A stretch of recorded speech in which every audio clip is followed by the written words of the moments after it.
kita langsung saja, kita lanjutkan dengan Ibu Mari El Pangestu. Silakan Bu.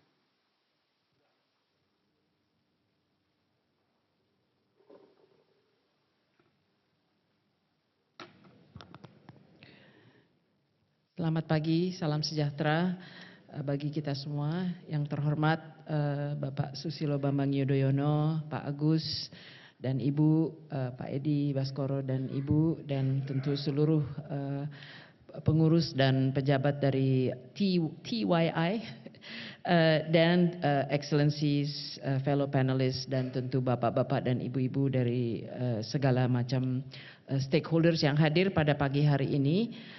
Kami ada sedikit presentasi, tapi nggak tahu apakah bisa ditayangkan. Kalau ya, singkat saja. Sebetulnya memperkuat apa yang tadi sudah disampaikan baik oleh Pak AHY maupun Raden maupun Bapak Khairul Tanjung pada barusan tadi. Pertama, yang saya ada 3 hal yang saya ingin sampaikan. Pertama, memang kita sibuk membayangkan Trump, tarif dan seterusnya. Tapi kita tidak boleh melupakan bahwa secara garis besar masih banyak masalah yang kita hadapi, masalah lain global yang kita hadapi. Next slide. Ini gambaran besarnya. Next slide please. Yang pertama tentu pertumbuhan dunia sebetulnya pasca pandemik sudah melamban, dan sekarang apalagi dengan ketidakpastian yang timbul, dan tadi pagi atau kemarin dulu salah satu Fed chairman dari New York sudah membicarakan inflasi akan 4%, pertumbuhan Amerika bisa hanya 1%, unemployment bisa naik, dan tentu China dan global economy akan terpengaruh. Dan kita sudah lihat dampaknya kepada stock market dan bond market. Mungkin nanti Pak Hati Basri akan lebih mengupas masalah ini. Tapi intinya kita menghadapi much slower growth, maybe a recession, and certainly increase uncertainty in the economic policy as well as especially in trade policy, which is number 2. Ya, tadi sudah disebut mengenai fragmentasi, dan di dalam fragmentasi dan challenges yang terjadi, kalau kita refleksi ke Trump 1.0 di 2018, ada opportunity juga yang terjadi dengan relokasi dan diversifikasi. Saya akan lebih banyak membahas ini di slide-slide berikutnya. Nah, yang saya ingin hanya mengingatkan kita kembali, di dalam keadaan yang kita sekarang lagi pusing, let's not forget the greater uncertainties, shocks, and disruptions that we are already and have been facing, whether it's the conflicts and tensions, wars and tensions between nations, existential climate crisis. It's there and it's not going away anytime soon, dan akan menyebabkan dan mempunyai dampak negatif kepada pertumbuhan kita jika tidak diatasi. Masih ada isu health dan pandemi, dan the squeeze on the middle class. Ya, ini Pak Dede juga mungkin bisa menambahkan. This can lead to social tension if we don't pay attention. Ini masuk kategori traditional dan non-traditional security issues, which is very much linked to the economic issues. Jadi mungkin nanti di sesi kedua saya harapkan ini juga bisa di-address, karena ini tetap memerlukan international and regional cooperation. Yang keempat, apa yang perlu kita lakukan? Apakah sebagai Indonesia dan sebagai region? Sebenarnya saya akan hanya bahas yang nomor 2 dan yang nomor 4. Berikutnya, kalau kita kupas sedikit mengenai isu trade, ya, saya ingin kembali mengingatkan kita apa yang terjadi di Trump 1.0. Ya, apa yang terjadi adalah terjadi divergence of investment and trade, ya, untuk menghindari tarif yang, jadi bedanya Trump 1.0 dan Trump 2.0. Trump 1.0 hanya China yang kena. Kalau di Trump 2.0 seperti gambarnya Pak Raden, semuanya kena, ya. Jadi di dalam hanya China yang kena, beralihlah ke negara lain untuk menjual ke pasar Amerika. Tapi apa yang terjadi, yang paling banyak mendapat manfaat adalah Taiwan, Korea, Vietnam, dan Meksiko. Negara lain di ASEAN, Thailand dan Malaysia, and to some extent Indonesia. Jadi apa yang terjadi adalah meningkatkan ekspor kita ke Amerika naik, tetapi import kita dari China juga naik. Karena itu bagian dari yang disebut sebagai connecting country. Kita mengkonek ke supply chain-nya China. Ini lebih jelas di slide berikutnya. Intinya apa yang terjadi adalah lengthening of the supply chain yang menjadi tanda signal bahaya mengapa semuanya kena sekarang. Dan yang pertama kena adalah Meksiko dan yang menjadi attention adalah Vietnam karena dianggap ini adalah transshipment walaupun ada relocation dan ada manufacturing yang terjadi. Jadi lengthening of supply chain and linking to China in the first Trump 1.0 menguntungkan. In the second Trump 2.0 ya hati-hati karena itu juga menjadi tanda dan menjadi alert bagi kacamata Amerika. Tadi sudah dibahas mengenai fragmentation dan the cost of fragmentation dan seterusnya. Mungkin saya ke slide berikutnya. Inilah yang secara summary bagaimana dampak semua ini kepada untuk Trump 2.0 yang akan terjadi kepada ASEAN dan negara-negara kita dan negara-negara ASEAN yang lain. Yang menarik di dalam Trump 2.0 semua negara ASEAN kena. Dari 49% Kambodia, 46% Vietnam, Indonesia 32%, Singapura paling rendah 10% dan Filipina 17%. Myanmar saja yang lagi mengalami bencana alam juga kena ya. Jadi semua kena karena kuncinya trade deficit ya. Dia fokus kepada trade deficit. Dan yang paling benefit dari third country relocation tadi yang surplusnya paling besar Vietnam dan Thailand ya. Surplus Thailand itu 140 billion, kita hanya 17 billion ya dengan US. Beda jauh, tapi antara lain mengapa itu tarifnya tinggi.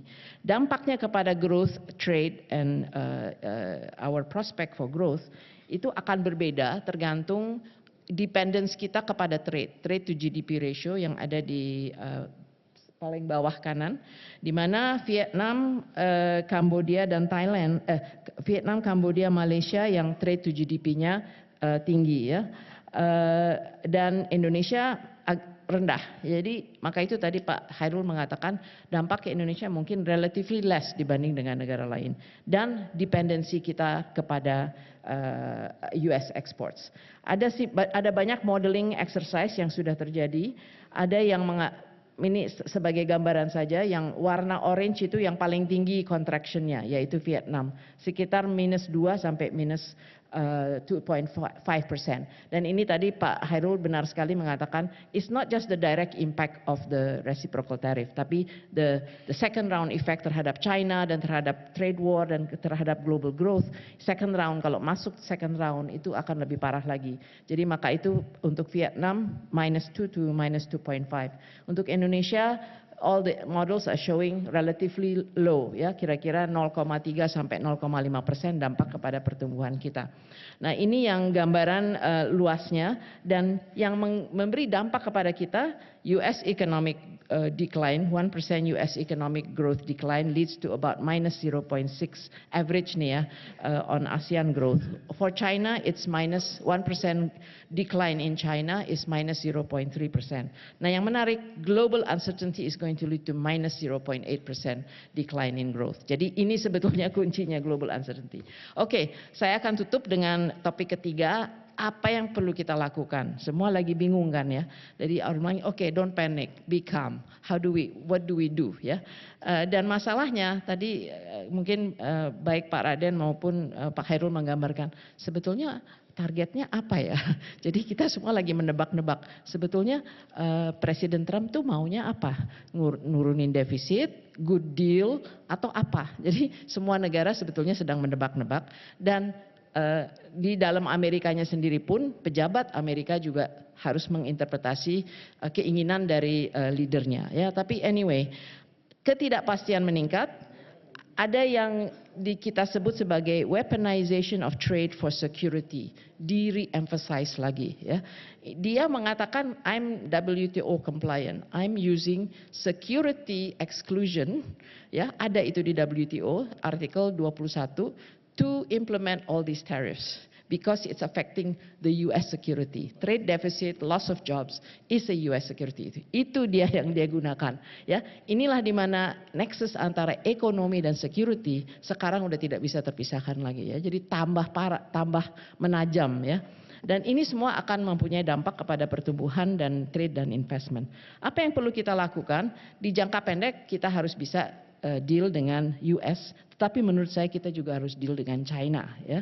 Di sini cost of April 2 sebetulnya real, tetapi smaller than expected. Karena kita juga ini juga mendebak-debak pause-nya permanen atau tidak. Ini udah ada exception untuk electronic goods, apalagi ya. Jadi ini sangat sulit untuk ditebak. Tetapi perkiraan kita ya mungkin akan tidak separah yang kita akan seperti yang di dalam simulasi model-model itu, tetapi tentu kita perlu antisipasi dengan tadi saya sangat sepakat, let's not waste a good crisis and do the reforms, karena yang penting adalah, dan saya rasa banyak leader ASEAN juga menyuarakan hal yang sama, internal kita benahi untuk kita bisa menjadi kompetitif dan efisien untuk menghadapi ekspor yang akan kita lakukan untuk antara kita di dalam region ini maupun untuk meningkatkan partnership dengan wilayah lain. Ya.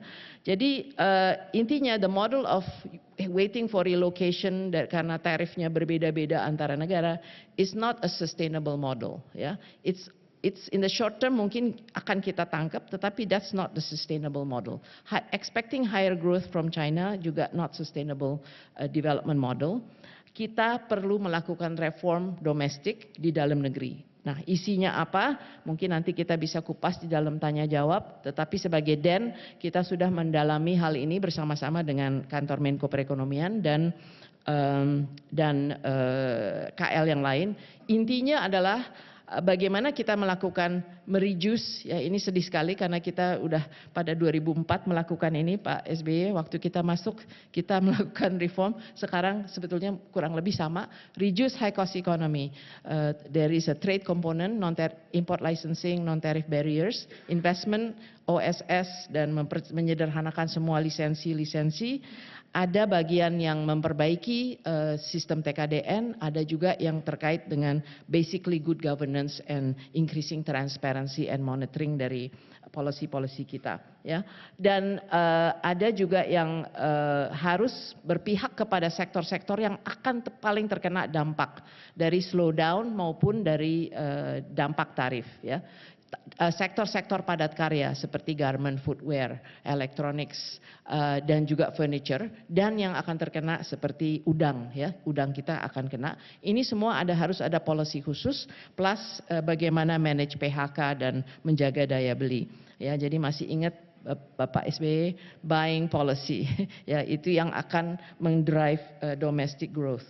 Ya, finally, sorry, maybe I'm exceeding my 10 minutes, but just finally on ASEAN, kita perlu melakukan diplomasi dan forward-looking engagement, not just with the US but also with China, karena China akan melawan Amerika dan akan juga berusaha melakukan hal-hal dengan ASEAN, ya. Jadi di sini diplomasi dan forward-looking engagement with the US and China, menurut saya adalah tentu kita tidak retaliate, kita negotiate in good faith. At the same time kita melakukan our domestic homework seperti reforms. Dan kita harus memanage apa yang akan terjadi dengan tarif-tarif yang berbeda-beda ini. Kita menggunakan istilah ekonominya itu trade diversion. Yang tadinya mau diekspor ke Amerika, dia akan cari pasar yang lain, ya. Dan itu akan menjadi flood of imports kalau kita tidak memanage itu dengan baik. Dan memang paling banyak dari China. Nah, ini perlu dimanage juga dengan China. Jadi ASEAN perlu respond collectively dan fokus on confidence building. Marilah kita bersama-sama melakukan reinforce our WTO commitment to rules-based trading system. Kita sama-sama melakukan domestic reform dan kita sama-sama memperkuat region kita. Dan ini sudah ditunjukkan dengan dual diplomacy dari Pak Prabowo maupun statement-statement yang baru ini keluar dari ASEAN Economic Ministers. Dan we also should avoid doing protection and increasing protection, what we call beggar thy neighbor policies. For ourselves, we should be doing domestic reform.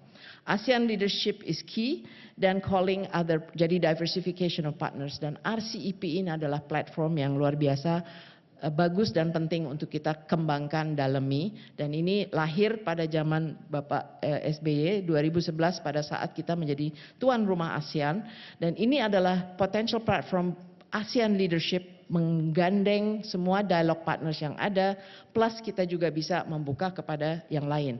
Ini yang disebut sebagai open regionalism. In this way, ASEAN and the region can contribute not just for our own interest. Saya selalu ingat Bapak SBY kalau memberi arahan kepada kami-kami yang melakukan international negotiations, yes, kita harus memperluas kerjasama kita, tapi yang pertama national interest. Baru kita lihat bagaimana kita contribute kepada greater regional and global order, especially being the champion for the region and developing countries. Jadi saya rasa kita tetap bisa berperan di dalam hal itu, tetapi mulai dengan our domestic homework. And what we want is not to create closed blocks, but to create open blocks and alliances with the rest of the world. Ya, nanti one day maybe the US will come back, we don't know. We open kalau US mau kembali join. Terima kasih. Terima kasih Ibu Mari Pangestu.